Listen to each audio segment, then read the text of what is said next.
அனைவருக்கும் அன்பான வணக்கங்கள். இன்றைய பதிவு குலதெய்வ நடமாட்டம் வீட்டில் இருந்தால் இந்த 5 அறிகுறிகள் தெரியும்.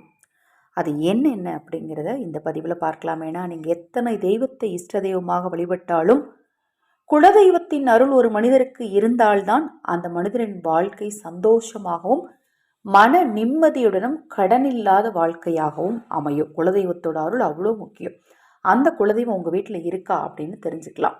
உங்கள் வீட்டில் அடிக்கடி பறவைகள் கூடு கட்டுது, பறவைகள் நீங்கள் வைக்கிற உணவை எடுத்துக்கிடுது, பறவைகள் சத்தம் இடுது, அடிக்கடி பறவைகளுடைய சத்தம், நிறைய பறவைகள் வர்றது, சத்தம் இடுறது, இதெல்லாம் அடிக்கடி உங்கள் வீட்டில் இருந்தது அப்படின்னா அந்த வீட்டில் குலதெய்வத்தோட நடமாட்டம் இருக்குது அப்படின்னு அர்த்தம்.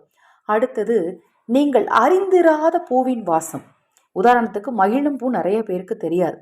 அந்த பூவோட வாசம்லாம் வீட்டில் அடிச்சிச்சு அப்படின்னா கண்டிப்பாக உங்கள் வீட்டில் குலதெய்வத்தோட சக்தி நிறையவே இருக்குது அப்படின்னு அர்த்தம். அதற்கு அடுத்தது என்னென்னு பார்த்தீங்கன்னா சந்தனம். சந்தனம்னா அந்த சந்தன பவுடரில் சந்தனத்தோட கட்டை வாசம் அடிக்கும்.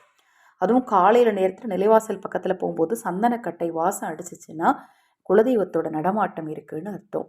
முக்கியமான ஒரு விஷயம் தீபம் தாங்க. எந்த வீட்டில் தீபம் நல்ல ஒரு சுடராக அசையாமல் நேராக ஒன்று போல் எரியுதோ அந்த வீட்டில் நிச்சயமாக குலதெய்வம் குடியிருக்கு அப்படின்னு அர்த்தங்க.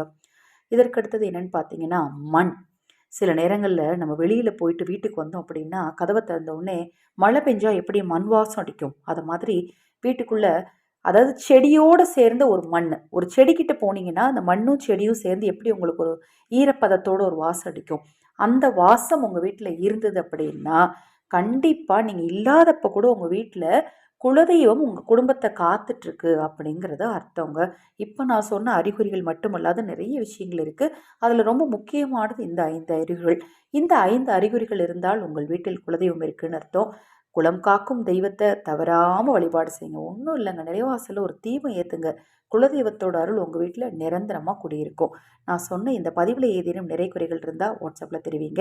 பூஜை பொருட்கள் தேவைப்பட்டாலும் உங்கள் தனிப்பட்ட பிரச்சனைகளுக்கு பிரத்யேகமாக பரிகாரங்கள் அல்லது ஆலோசனைகள் பெற விரும்பினாலும் 9344692042 இந்த வாட்ஸ்அப் எண்ணுக்கு தொடர்பு கொள்ளுங்க. ஹரஹர சங்கர ஜெய ஜெயசங்கர மகாபெரிவா திருவடிப்பாதம். சரணம் சரணம். நல்லதே நடக்கட்டும்.